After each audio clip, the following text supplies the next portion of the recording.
Un peu moins d'1 an après avoir commencé la course à pied, j'ai déjà eu l'occasion de parcourir 700 kilomètres.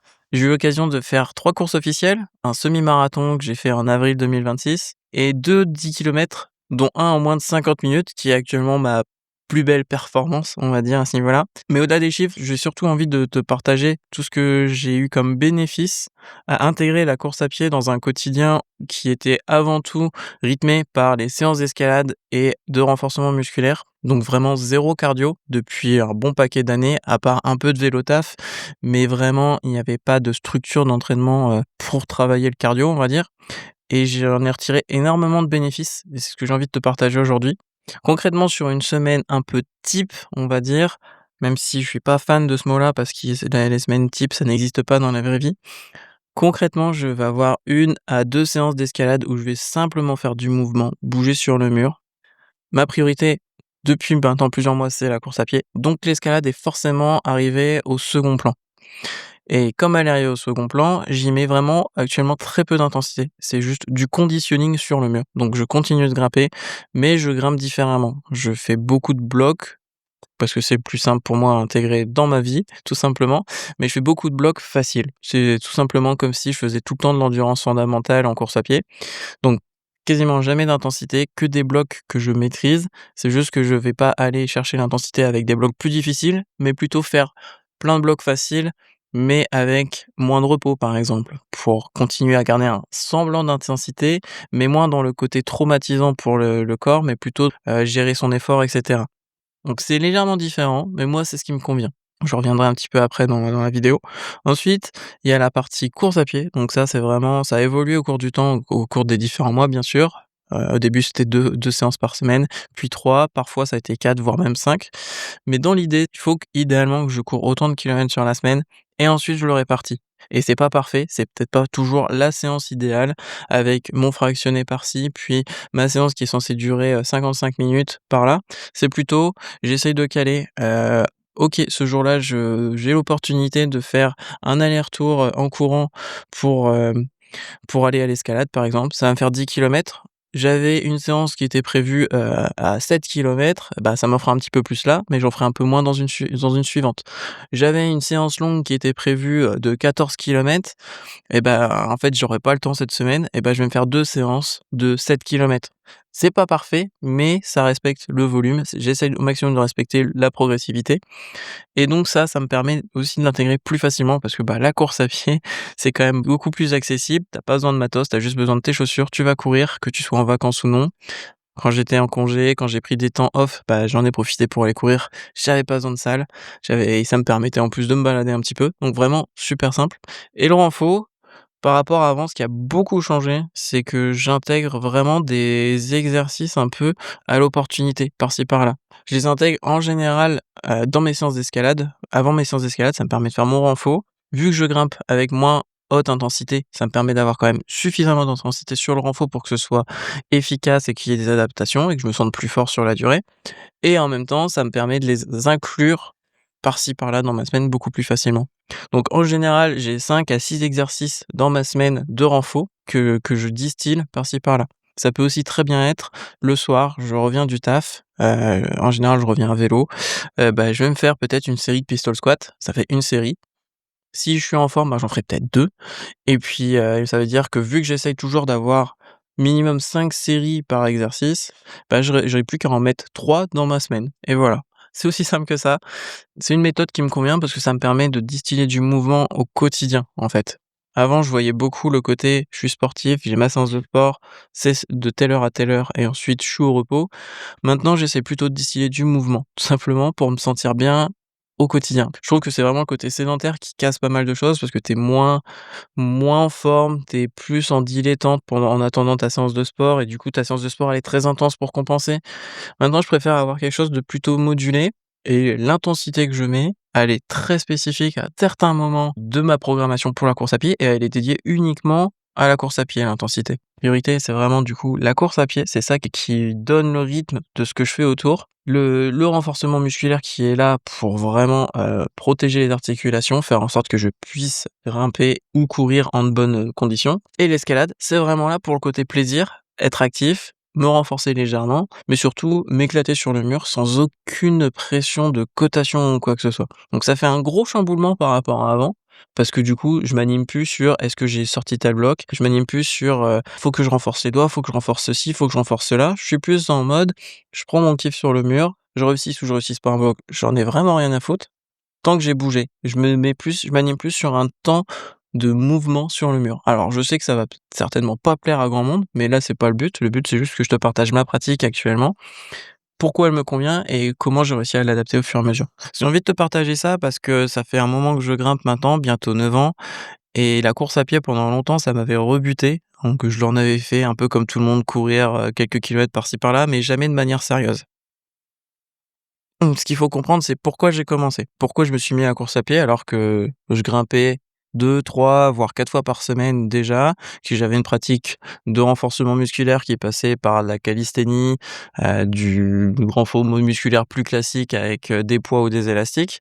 Donc c'était déjà plutôt bien chargé. Donc tu vas peut-être me dire: «Mais quel était l'intérêt de faire tout ça?»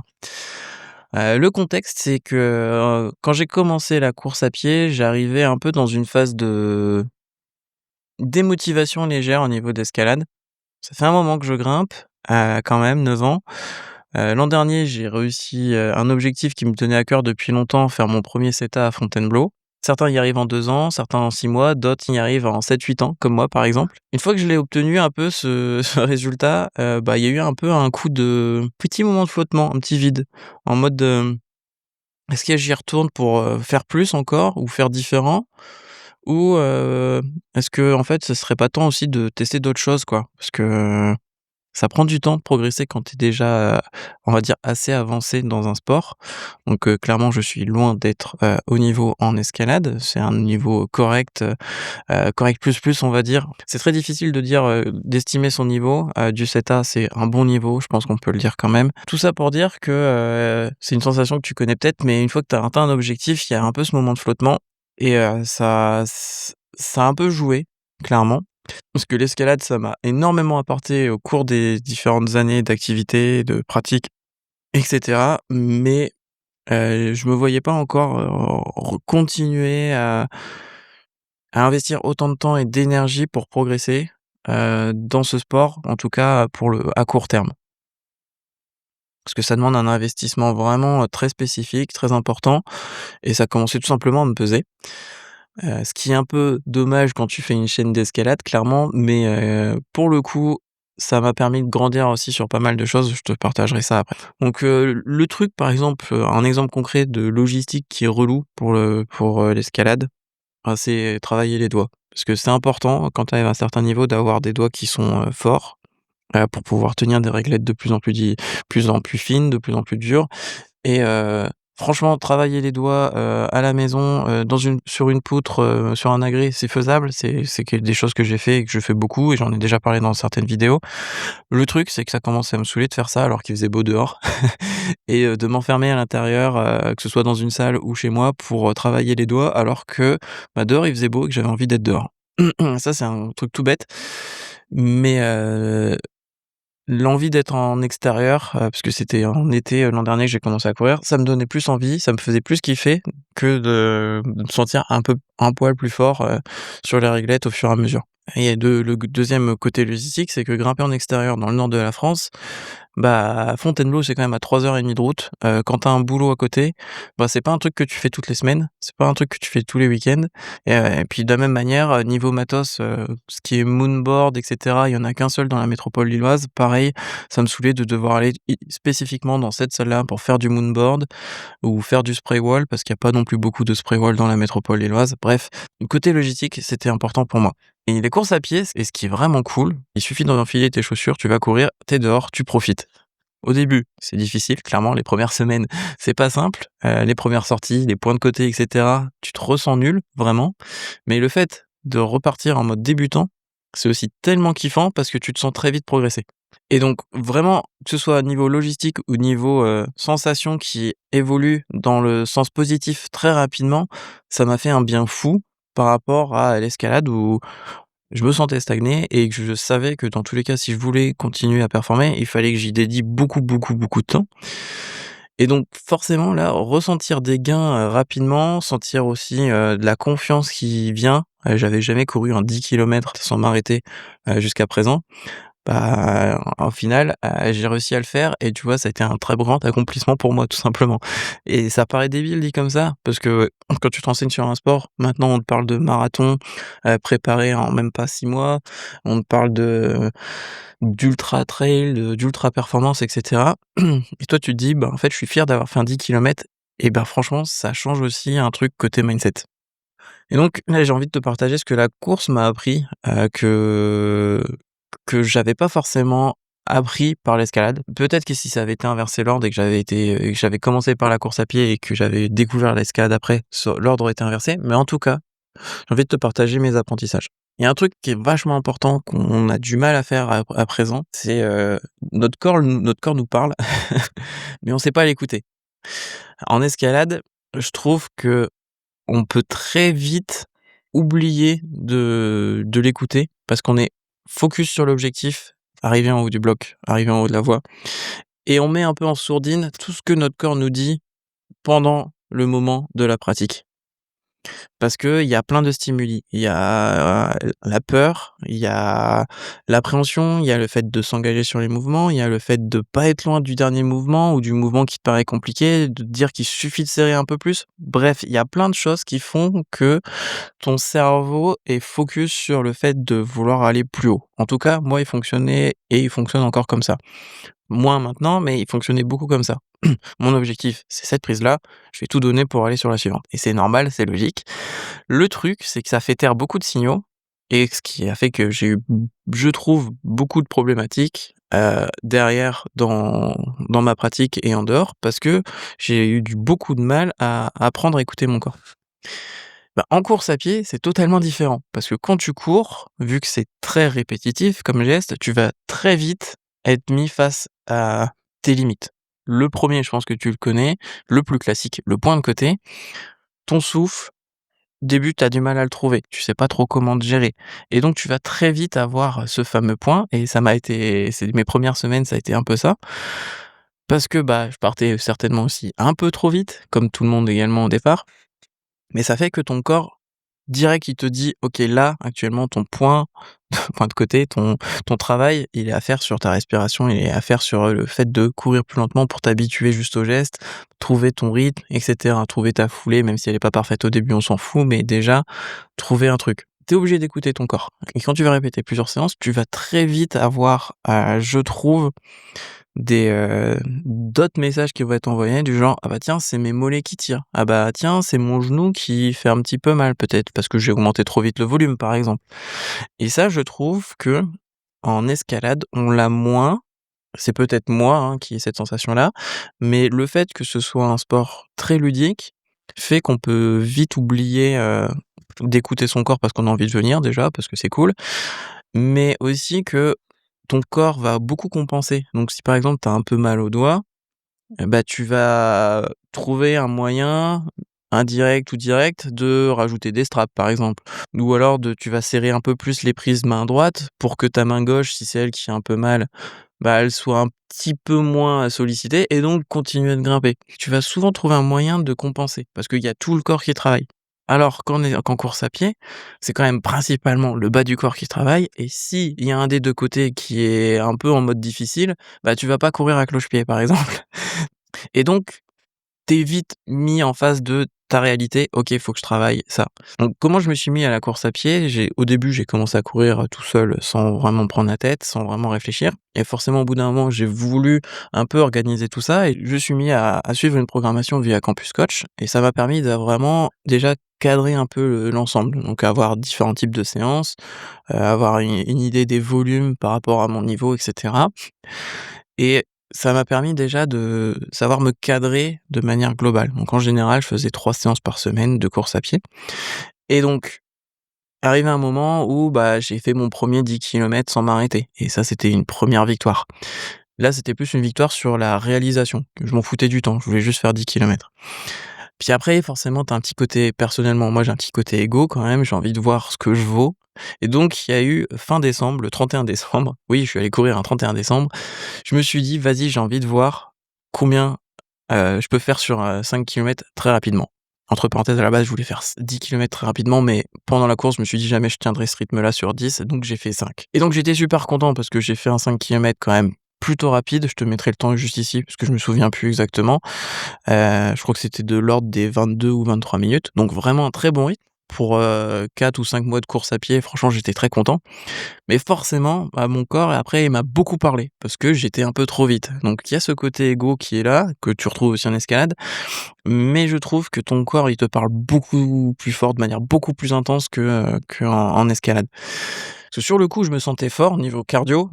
Par contre, c'est toutes mes structures, tendineuses, articulaires et musculaires. Donc là, c'était principalement musculaire pour le coup que j'ai eu des problématiques. C'est que les muscles n'étaient pas encore, assez renforcés et habitués à l'intensité que je voulais mettre dans une course dans ce type de course. Les mollets, j'ai très vite compris qu'ils étaient pas encore à niveau. Quand tu viens d'un milieu escalade où tu pratiques quand même régulièrement, tu te dis que physiquement ça va tenir, surtout que les mollets, au final, je les utilise quand même pas mal en escalade. Mais mine de rien, le geste du grimpeur versus le geste du coureur n'a absolument rien à voir. La grosse différence avec l'escalade, c'est que la course, c'est quand même extrêmement répétitif et donc à chaque fois que tu cours, à chaque fois que tu fais un pas, à chaque foulée, ton corps doit assimiler 3 à 5 fois ton poids de corps. Ton corps, il va vite te le dire. Tu vas être vite stoppé, en fait, parce que ça va vite faire mal et tu pourras pas compenser autrement. La clinique du coureur m'a énormément appris pour la course à pied, mais également pour le coaching en général. Tout ce qui est stress mécanique, progressivité, et cetera. J'avais déjà pas mal de notions. Je savais concrètement comment, le faire pour de la musculation, mais pour de la course à pied, c'est quand même un poil différent. Il y a des ajustements à faire. Franchement, tu apprends énormément grâce à ça. Alors l'ego, on le retrouve beaucoup, en escalade, j'en parle souvent, hein, de l'ego, le fait de vouloir, arriver en haut à tout prix pour, réussir ses cotations, mettre que la cotation en priorité. En course à pied, tu peux le retrouver, c'est, à chaque fois que tu vas courir, tu te dis, «Bon, la dernière fois que j'ai fait un 5 kilomètres, je l'ai fait, je sais pas, en 30 minutes, bah, la prochaine fois, je veux le faire en 28 minutes», par exemple, j'en sais rien. En fait, tu vas vite te rendre compte que grappiller quelques secondes, c'est déjà énorme. Mais je trouve qu'en course à pied, on peut plus facilement mettre son ego de côté. Donc là, mon premier objectif, vraiment tangible, c'était le semi-marathon. Donc j'ai fait mon premier semi-marathon en avril 2026. Donc ça faisait à peu près 6 mois que je courais vraiment de manière, cadrée. Le semi-marathon, je l'ai pas fait pour moi. Je l'ai fait Enfin, je l'ai fait pour moi, si, bien sûr, mais je l'ai pas fait avec comme un objectif, je vais faire un temps et je vais faire, mon temps. C'était de le faire avec ma compagne. C'était, son cadeau de Noël, pour rien me cacher, parce qu'elle aussi s'était mise à la course à pied, mais c'était pas un truc sur lequel elle se sentait capable. D'elle-même, elle se serait pas lancée et personnellement, je la voyais progresser et je trouve qu'on fonctionne mieux quand on a un objectif tangible, à atteindre. Et donc, j'y allais et j'y suis allé uniquement en lui disant: «On fera ce semi à ton rythme», et donc l'objectif, c'était simplement de le terminer et de l'accompagner pour qu'elle le termine. Donc ça veut dire qu'une partie des entraînements que j'ai fait, de course entre-temps, je les ai fait avec elle. Bien sûr, on n'a pas tout le temps pu courir ensemble, mais on réussissait à courir quand même, en général une fois par semaine sur notre sortie longue ensemble, et ça a permis d'avoir ce côté, on fait la chose ensemble. En escalade, oui, on peut tous grimper sur le même mur. Si par exemple tu grimpes, je vais parler en couleur même si, ça dépend des salles, mais si par exemple toi tu grimpes dans du rouge, à Arcos et que tu vas à venir avec un débutant qui grimpe dans du vert maximum, bah, tu vas pas faire que des vertes toute la séance et tu vas essayer de l'accompagner pour que potentiellement il réussisse à faire des vertes, voire des bleus, mais tu pourras pas partager tout de A à Z. Je sais pas si c'est vraiment cohérent ce que je dis, si tu vois ce que je veux dire par là, mais ce que je trouve, c'est que ça a vraiment pu partager un truc en entier, tu vois? On a pu vivre la même course, mais vraiment le même circuit, à la même allure. Grosse différence, c'était que son cardio versus le mien, c'était pas la même pour cette même distance, mais on a pu vivre la même course ensemble de A à Z et je trouve ça, c'est difficile de le trouver dans d'autres sports. Et la course à pied fait que tu as beaucoup moins cette friction-là autour de, bah, tu pas la peur de la hauteur comme tu peux avoir en escalade, tu pas autant ce côté technique non plus, donc c'était plus simple en tout cas. Donc on l'a fait en 2h15 et franchement c'était plus qu'honorable je pense, pour un premier semi-marathon après 6 mois de préparation. Franchement c'était très, très cool, c'était hyper satisfaisant. En plus on a eu une météo de dingue, donc franchement trop, trop cool. Il y a un autre truc, c'est la mesurabilité. En escalade, c'est super. Tu peux te dire: «Je progresse une semaine parce que je réussis à faire des rouges» et la semaine suivante, les secteurs ont changé et tu te retrouves à faire, des bleus. Bon, je caricature, c'est peut-être, un peu gros, mais tu vois l'idée. C'est dur de mesurer, ton progrès en escalade, c'est dur de le quantifier en termes de nombre de blocs, nombre de voies, sur quelle prise tu es bon ou pas. C'est dur de le faire sans se prendre un minimum la tête. Il faut que tu cadres un minimum ton entraînement pour savoir le faire. En course à pied, c'est quand même beaucoup plus simple de mesurer, t'as pas beaucoup de variables à suivre, en fait. T'as le nombre de kilomètres que tu fais par semaine, ça c'est simple, t'as une montre, c'est facile, tu le fais avec ton téléphone aussi, c'est super facile, tu sais combien de kilomètres t'as fait chaque semaine. Donc tu vois vite, est-ce que tu progresses en termes de kilomètres? Et donc c'est facile de mesurer si tu en fais trop ou pas assez. Ensuite, ta fréquence cardiaque, tu regardes sur le même nombre de kilomètres à la même vitesse, est-ce que ta fréquence cardiaque, est plus ou moins haute? Et donc tu peux savoir si c'est une bonne journée ou pas, par exemple. Si tu vois que, une semaine tu fais une course, donc là je vais parler un peu en termes course à pied, endurance fondamentale, tu te rends compte qu'en fait ta fréquence cardiaque elle monte super vite, alors que d'habitude tu es plus bas, tu peux vite savoir que, c'est peut-être pas forcément une bonne journée. Ou alors à l'inverse, tu vois que, pour le même type d'effort, ta fréquence cardiaque est plus stable et plus basse. Donc c'est-à-dire que tu progresses. Il y a plein de manières de le mesurer, de voir comment tu progresses. Et bien sûr, la vitesse à laquelle tu vas. Donc ce circuit que tu as l'habitude de faire, qui fait 5 kilomètres, d'habitude tu le fais à telle allure. Là, c'est marrant, ça te paraît assez simple alors que tu vas un peu plus vite. Donc c'est cool, tu le mesures en fait, c'est très facile de mesurer et je trouve que du coup, il y a peut-être ma partie coach aussi qui parle là, mais c'est plus facilement mesurable, donc c'est plus facilement suivable, c'est plus scientifique, c'est aussi beaucoup plus, documenté. Il y a énormément d'études, il y a énormément de personnes qui travaillent autour de ça parce que, c'est le sport le plus accessible et donc le plus documenté tout simplement. Et donc l'endurance, c'est vraiment, je trouve, très simple et scientifique à travailler, à réfléchir par rapport à l'escalade où, je vois personne à part les pros compter le nombre de mouvements qu'ils ont fait dans une séance, par exemple. Donc tout ce qui est quantification du stress mécanique et cetera, dont je te parlais avec la clinique du coureur, par exemple, c'est la base pour savoir est-ce que tu progresses ou non, est-ce que tu es dans la bonne voie et ça permet d'être, plus serein, je trouve, dans ton entraînement.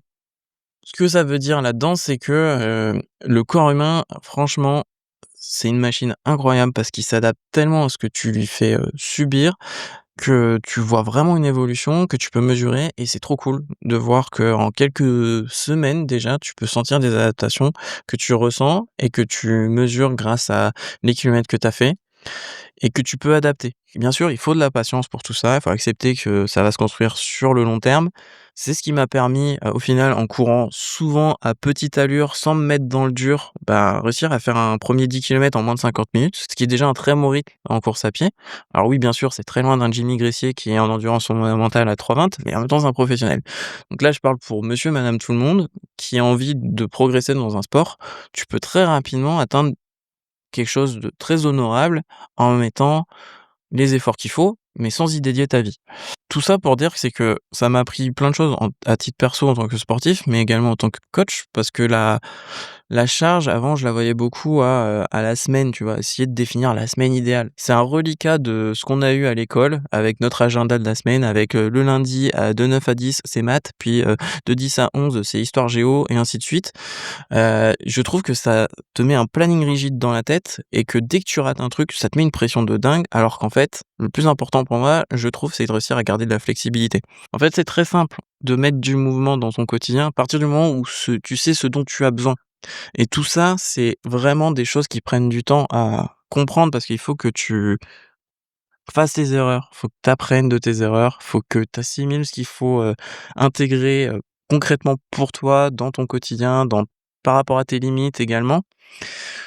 Mais une fois que tu as ce rythme-là, je trouve, en tout cas personnellement pour moi, c'est beaucoup plus cool. Je m'épanouis beaucoup plus dans ma pratique, dans mon activité physique en général, qu'avant où je voyais l'escalade comme le moment où il faut que je performe pour sortir mon bloc difficile et si je réussissais pas, j'étais dégoûté, j'étais saoulé, j'étais énervé. Alors que clairement, c'était pas forcément la bonne mentalité. Alors que maintenant, au final, je me sens progresser un peu partout. Je m'épanouis au global et ça me permet d'avoir que ce soit en termes de santé, d'activité physique générale, de sensations, de feeling, parce que c'est important. On parle beaucoup des datas, des stats, des études scientifiques et cetera, mais le ressenti au jour le jour, c'est quand même le plus important d'après moi. Et au ressenti au jour le jour, depuis que j'ai commencé la course à pied, c'est que du positif. Je sens que j'ai une meilleure endurance, que j'ai un meilleur cardio, que mon bas du corps maintenant est quand même plus résistant, je me sens capable de faire des choses qu'avant j'aurais jamais osé. Plein de choses. Donc tout ça, c'est pas pour te dire: «Vas-y, commence la course à pied maintenant», même si je t'encourage vivement si tu ne le fais pas. C'est juste ne pas chercher à rester bloqué dans sa pratique et des fois en sortir pour redevenir débutant, ça fait plaisir. C'est pas toujours facile, mais ça fait plaisir de se ressentir progresser. Par contre, si tu fais ça, vachement important, restes-y dédié pendant plusieurs semaines parce que les progressions, tu commences à connaître, mais pour progresser, il faut être régulier. Pour être régulier, il faut une certaine constance, il faut rester quand même dans le même objectif au moins plusieurs semaines pour voir des adaptations. Donc tout ça, c'est vraiment ce que j'essaie de transmettre, hein, vraiment, que ce soit dans mes coachings, dans les vidéos, dans les programmes que je propose. C'est vraiment que de voir l'activité physique dans sa globalité et de plus segmenter. Là, je vais faire mon sport, là, je vais travailler. Bon, bien sûr, il y a le moment du travail où tu es quand même limité, mais ce que je veux dire, c'est que ne pas voir par créneau mon sport et entre-temps, je ne fais rien parce que j'ai pas le temps ou je reste devant mon PC ou devant mon téléphone. C'est quand même très facile d'intégrer du mouvement, à partir du moment où déjà ça te plaît, ça t'anime, mais que tu sens qu'en plus ça te fait des bénéfices, pour la santé au global sur le long terme. Pas forcément chercher tout le temps l'intensité et la performance. Bien sûr, avoir des petits moments d'ego pour se sentir progresser, c'est aussi ça qui donne, la niaque de continuer bien sûr, mais ne pas que voir par ça, voir dans l'intégralité, ça fait du bien. Donc si tu suis la chaîne depuis un moment, tu sais que c'était quand même principalement sur l'escalade que je communique, mais clairement plus ça avance, honnêtement, je me rends compte que ce qui m'anime plus que, juste la grimpe, c'est le fait de bouger au global, de se sentir bien dans sa peau à travers les activités qui te plaisent et moi les activités qui me plaisent, c'est l'escalade, la calisthénie, la course à pied. Peut-être qu'il y en aura d'autres plus tard. Si tu veux aller plus loin, je te laisse, je mettrai en description, les liens vers la clinique du coureur et Campus Coach. Tu pourras trouver déjà pas mal de conseils autour de la course à pied parce que clairement, moi, là, c'était plus un retour d'expérience, ce que ça m'a apporté. Et si jamais tu veux aller plus loin, je te laisse également le lien juste ici, du point d'équilibre. Donc c'est un programme de groupe qui permet justement de t'aider à prendre du recul sur ta pratique. Si tu veux t'organiser, avoir des pistes, parce que comme je te disais, il y a pas de semaine idéale, il y a pas d'exercice parfait et magique. C'est plutôt t'orienter pour savoir comment t'organiser et pour pouvoir justement t'aider à travers la communauté, le contenu qui évoluera en fonction de tes retours des feedbacks que je te donne si tu m'envoies tes exercices, filmés que tu fais actuellement, je pourrais te donner des feedbacks sur est-ce que tu peux améliorer ce mouvement-là, est-ce que tu peux l'intensifier, ce genre de choses. Ça te permettra aussi de t'orienter pour aller plus loin par la suite. Donc je te laisse les infos en description par rapport à ça. Donc je te laisse juste ici la petite vidéo, comme quoi peu de renfo peut déjà beaucoup t'aider pour progresser sur la durée. Je te dis à bientôt, prends soin de toi, ciao.